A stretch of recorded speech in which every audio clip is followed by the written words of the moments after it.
Hello, Dr. Robert. I'm Christopher Nevis. I'm 39 years old. I have cerebral palsy. I'm very active, young person. I do a lot of things in the community. I work, volunteer here. I go to school. Well, not now. I do have a degree, and I plan on going back to school soon, God willing, or at least joining a program or doing something. I'm in the process of starting my own business with t-shirts and collectibles. Um, I've been going to NYU for the past 20 plus years for orthopedic reasons. And then on top of that, I was involved with Long Island College Hospital and Methodist, as well as currently part of my treatments I take in Richmond County University in Staten Island. I'm originally from Park Slope. I was raised by my grandparents. But don't worry, I have a lot of love, a lot of aunts and uncles, a lot of cousins, and families, big families. Um, Not everybody gets along, even though it's a lot of people, but sometimes it's a very skeleton staff. But anyway, I got good support system. My two legal guardians are my uncle Valentin Jr. and Belinda Neves. They all Neves, like me. I am of Portuguese Cape Verdean descent.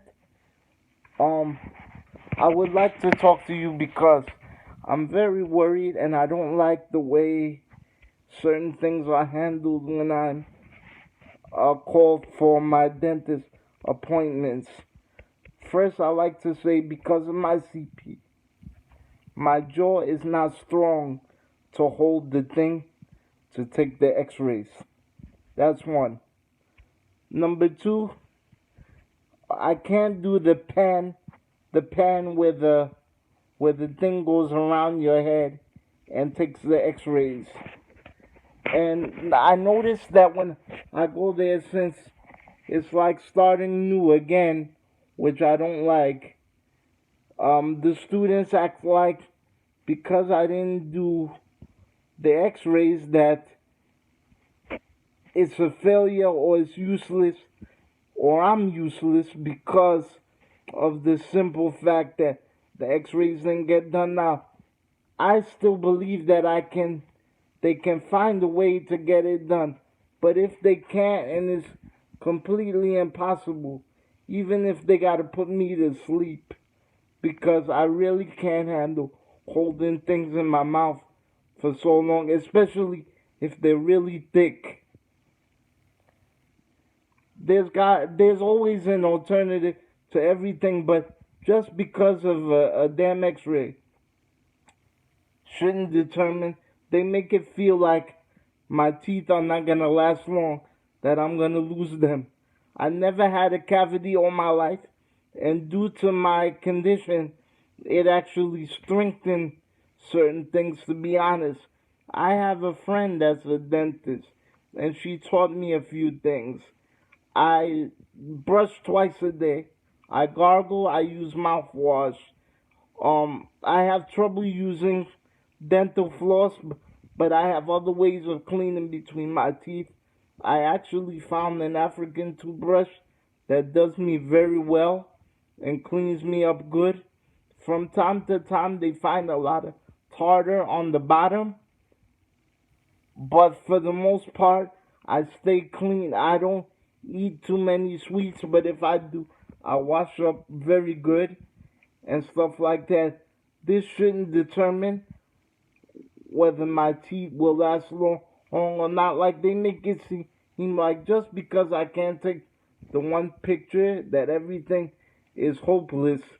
And I don't like another thing that when I go there, because my gag reflex is really bad, there's some people that stand out there and they're like, oh, it's impossible. And they giggle and they gossip and they do all these kind of things that are completely unnecessary. And when it comes to me, everybody walks away, or when it's a new student that works with me, they're like, yeah, nothing with him works.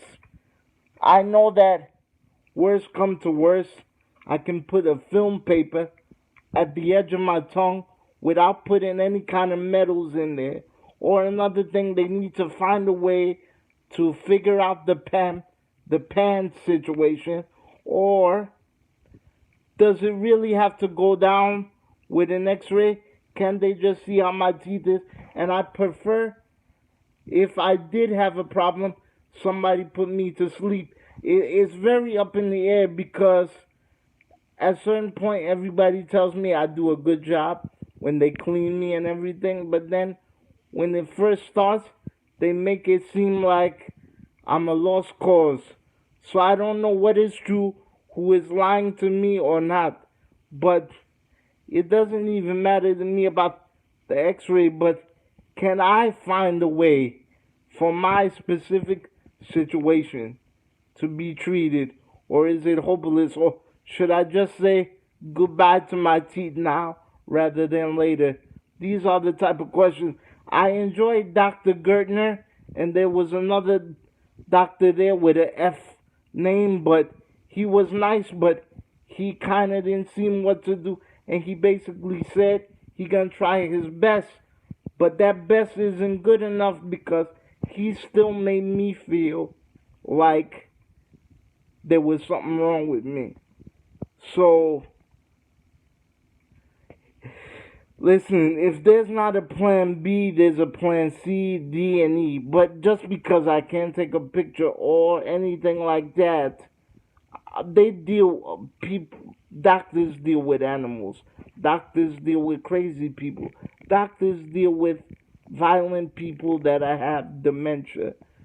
So, because I have a gag reflex, isn't there a way to subdue me so I don't have to feel that anxiety and go through that? Look, my jowls can't hold anything, even when I eat most of the time. And then I don't like things being lodged down my mouth. It doesn't feel comfortable, it hurts, it bothers me. So, because of that, I should just say goodbye to my teeth. There's so many different things that people could do, and I'm not just talking about the X-ray, but their body language. I love NYU. I love NYU. Obviously, if people are in NYU, they're the most skilled person in the world. Although I met some cocky doctors and some arrogant doctors, but for the most part, I love NYU. I was brought there by a friend recommendation. Sometimes I don't even want to even attempt it because I know I'll start gagging and people will just give up on me. But besides the X-ray, so in other words, since I can't take an X-ray, nobody can salvage my teeth. I mean, it sounds pretty ridiculous. The way people use their body language and the way people say certain things, it's not right. I have a next appointment on the October 1st. So I just, it's been like this all my life, and I always felt like something was wrong with me, and doctors always made it seem like something was wrong with me. So to come to a conclusion at that, to be honest, it makes me feel like I don't even want to go anymore because they make me feel that way.